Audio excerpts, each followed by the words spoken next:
All right, Kurt, it is bold prediction time here. Give me your number one bold prediction for this NBA season. By the trade deadline, the Houston Rockets are going to realize they need a point guard. They are going to miss Fred VanVleet's glue, not just the playmaking, because they got guys who could move the ball, but the veteran settle it down, also can defend at the point kind of guy, and they're going to have to go get one. I think they make a big trade for a point guard at the deadline. You know Boston pretty well. Would they give up Pritchard? Would they give up Derek White? Would the price be that steep? Because those two guys are out there. Drew Holiday's the best fit, but 3 years and $104 million still on that deal. That is a lot. I mean, he's certainly available from Portland. I don't know that they want to take on that kind of money in Houston, but what about a shorter term deal? Would they be able to get those guys out of Boston? Not unless it's an exorbitant price. Like, Peyton Pritchard's under a great contract. Derek White's under contract for a couple more years. You're looking to have to give up at least one of those Phoenix picks that the Rockets are holding on to, and they don't want to do that. The Rockets, they believe they're in a position for one more big move, and I don't think they see that as a big move. More importantly, Kurt, they don't need it. They don't need it. This Fred VanVleet injury, to me, is one of the most overrated storylines of the preseason. Like, Fred VanVleet is a good player, a great locker room guy, but he was bad last year. He shot 37% from the field last year. Like, they're not going to miss that poor shooting going into this season. And they've got guys that can replace him. Amen Thompson, as the lead playmaker, is going to work. When I was down in Houston a couple of weeks ago, Amen told me, he's like, my number one priority this offseason, this is before the VanVleet injury, my number one priority was to become a better lead playmaker. And I think he showed flashes of it last year when VanVleet was out. And I think he's going to be just good enough this year that it's going to make the defense that he's going to give you that much better. They're going to field probably the biggest lineup in NBA history. And sometimes Kevin Durant's going to be a two guard in that situation. Like, they're going to be fine in there. I also think this opens up an opportunity for Reed Sheppard to show he can play. Reed Sheppard was the number 3 overall pick in the draft last year. In college, he shot 52% from 3. This is a guy poised to break out if given the opportunity. I think Amen Thompson and Reed Sheppard are going to give them at least what they would have gotten out of Fred VanVleet, and probably more because their upside's a little bit higher. You are higher on Reed Sheppard than I. We were both at Summer League. I'm still not buying it. I mean, maybe he gets there. Maybe it just takes more development. I'm still not there on Reed Sheppard. I am on Amen. I think if he can be the lead playmaker, I think his skill set it can grow so much. And he's got so much athleticism, so much burst to build off of that could be really special. I don't think the Rockets, this is a little hyperbolic, but I don't think the Rockets would trade Amen Thompson for like any player in the league. Oh, I don't think they would. There's only one guy who plays for another city in Texas, and I don't think that guy's available. I don't think they would do that. Yeah. You're right. Victor Wembanyama for Amen, they'd probably do that. Other than that, I don't think it's out there. My number one hot take is Giannis Antetokounmpo will be traded by midseason. I didn't really believe in this until Bucks Media Day. Yeah. When Giannis, from his perch over in Greece, still recovering from COVID-19, didn't exactly give a ringing endorsement of his future in Milwaukee. In fact, he kind of debunked some of the things that the Bucks were saying. Wes Eden's the owner of the Bucks, and he had this meeting with Giannis, and Giannis was all in, and Giannis is like, I don't remember that at all. So, like, Giannis consistently says that he wants to win a championship. He wants to chase championships. I think we're going to realize very quickly, I think we already know already, but we'll see it very quickly. This Bucks team is not a championship team. And even though John Horst and that front office has done a magnificent job of retooling around Giannis for the last 5 years, getting Drew Holiday, getting Damian Lillard, satisfying his needs to have star power around him at every step of the way, I think they're out of bullets here. I think they've done every deal they possibly could, including the Miles Turner deal, to get into this position. I don't think they have anything left. And I think a team that is banking on Kevin Porter Jr. to play meaningful minutes, for Kyle Kuzma to be the third star, I don't think that's a team that can contend for anything. I have them 5th or 6th in the East right now. You're right. That's not good enough for Giannis right now. And there was a vibe coming off of Milwaukee. Yes, look, they want to keep him. This is the guy who... It's not just on the court, right? He drives business. He drives everything. When you have that kind of star power, if you've been there, if you go to downtown Milwaukee before a game, like, it's it's buzzing in the area around there in the restaurants and stuff. That's the stuff you can't that Giannis generates that you can't get anywhere else. They don't really want to give it up, but they've also, you nailed it. They've backed themselves into a corner. And frankly, when he leaves, they better trade for him and get stuff back because they have no picks. They have almost no youth on that team. Like they're in a rough rebuilding spot when he leaves, and they know it. And that could happen at the deadline. Look, this is the one guy. I don't think it's hard to move guys that make that kind of money. Like, I don't think you're going to see LeBron moved during the season. Some of these, it's just not it's just too hard. Hey, Jimmy Butler did. It happened.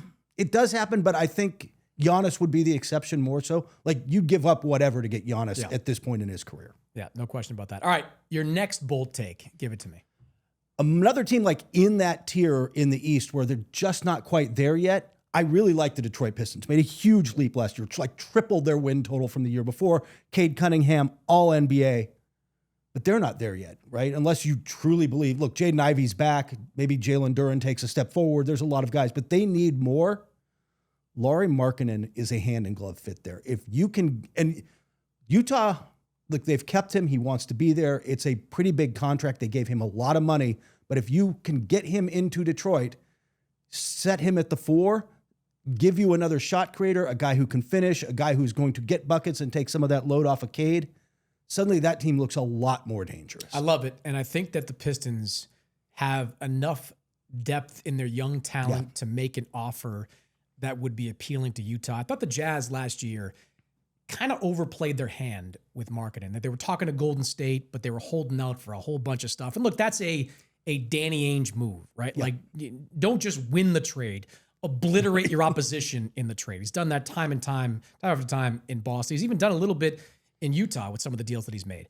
I thought they probably regret not pulling the trigger on what Golden State had to offer at that time. Now you've got a team that's even younger at this point with Ace Bailey. Yeah. He's the future of that team. Markkanen, look, when I talk to people in Utah, Markkanen's numbers went down last year, but there's a sense like if you give him something to play for, he's going to be a lot better. Like that team was going nowhere by Thanksgiving. Like everybody knew it. Like you give Lauri Markkanen the incentive to play just a half a beat harder, he's going to get back to being the guy we saw a year before that who was an all-star that year. The guy we saw at Eurobasket. Yeah. Like he is capable of still being that guy. Utah was a bad fit that way, and it's not going to be better. They are intentionally going to be the worst team in the West and maybe the worst team in basketball. I don't think they have to be intentionally the worst team in the West. I think there's going to be the worst team in the West because they're the only team that I can like look at and say you have no shot. Like no shot. Like Portland, like you probably have no shot. The Pelicans, I don't know what Zion could do. You're right. Zion, I don't know. You're right. No, I think that's the right move for both these teams. If the Pistons get off to one of those starts where they're once again that 4-5 range, maybe you trade like a Jaden Ivey, you throw him into the mix. As Jalen that would probably. Duren. Are you willing to go with Jaden Ivey? I think that becomes the question. I think, look, you got to. This goes back to kind of something with the Desmond Bane stuff. Like I don't know that the Desmond Bane deal happens if Orlando's in the Western Conference, right? Like I don't know if Orlando goes all in on Desmond Bane if they're playing the West. But they're in the East. Yeah. And you can win in the East with Desmond Bane. Similarly, you might be able to do something in the Eastern Conference with Lauri Markkanen on your team instead of a Jaden Ivey or another young player. Also, I think this is going to be the year we talk about Cade as a top 10 guy. I think Cade is fast approaching that level. All right, my next hot take is, and this may not even be a hot take. It might be like a lukewarm milquetoast take. San Antonio will make the playoffs in the Western Conference. Now, the Eastern Conference might be like a 2 seed, but in the Western Conference, there's a lot of battles out there. I love everything about what the Spurs are doing right now. I thought look, Fox, did they overpay for him this offseason? Probably, but that was an agreed upon deal once the trade went down with Sacramento. He only played 15 games or so with, or no, 5 games. I think it was five games with San Antonio and Wembanyama. But I think they saw enough off the pick and roll, off Fox's ability to be a clutch time performer to make them believe that he's the right fit there. They certainly have some questions with their backcourt, like can Stephen Castle, who took off after Fox went out last year, can he fit alongside Fox? How does Dylan Harper, the number 2 overall pick in the draft, make sense there? The guys that are around Wembanyama. But look, Wemby, come on. Like if he's not the best two-way player in the game next year, it's a year removed. I think Wemby, Fox, Keldon Johnson, Devin Vassell, the guys they have there, I think in the second half of the season, they're going to take off and they're going to wind up, I'm going to say the 6th seed in the Western Conference. They'll avoid the play-in altogether and be the 6th seed in the West. That puts them in front of like teams like the Lakers and the Clippers and the Warriors. Like some combination of them is going to have to be behind them, and it's completely possible. I'm with you, by the way. I love the way they're handling the guards. 3 young guards, Fox and 2 young guards. Let's play them and see how it works out. And I will tell you, I've heard from people in San Antonio, they think Harper might be the guy. It's going to take a couple of years, but Harper might be the best of them in a couple of years. And then you can move the other guys and do what you need to do. They have emphasized player development from day one down there in San Antonio. They brought in Sean Sweeney as an assistant coach on that bench. Sean Sweeney was an assistant during Giannis's formative years in Milwaukee. He was an assistant during Luka's formative years in Dallas. This guy knows how to work with players. He's the associate head coach down, working with Mitch Johnson. I think you're going to see some rapid development from some of these guys. Give me your final bold prediction. Yeah, this also might be a little more of a tepid take, but we're going to go with it. Anthony Edwards leads the league in scoring. Minnesota needs to take a step forward. I think Anthony Edwards, Mike Conley's not the same guy anymore. I don't know who their other shot creators are. I think more falls on him, and it might come down to him and Giannis, the other guy who's just got to carry a massive load this year. But I like the chance that Anthony Edwards, young, still developing, getting better. I mean, he was 4th in the NBA in scoring last year, so it's not that crazy that he just makes the leap up to being that guy. I think he's going to have to all your points. Like they lost Nickeil Alexander-Walker. Julius Randle seemed to get it right during the season, but he's always kind of a wild card. Rudy Gobert's never been an offensive threat. Does Rob Dillingham take a step forward and help them out this year? Look, I think leading the league in scoring is like a box Anthony Edwards wants to check. Yes. Right? He wants to add that to his more resume. than some other young stars. He likes the personal accolades. Yeah. I think that's a solid prediction. And I think if he stays healthy and Minnesota can, stay somewhere in contention a little bit, he can absolutely lead the league in scoring.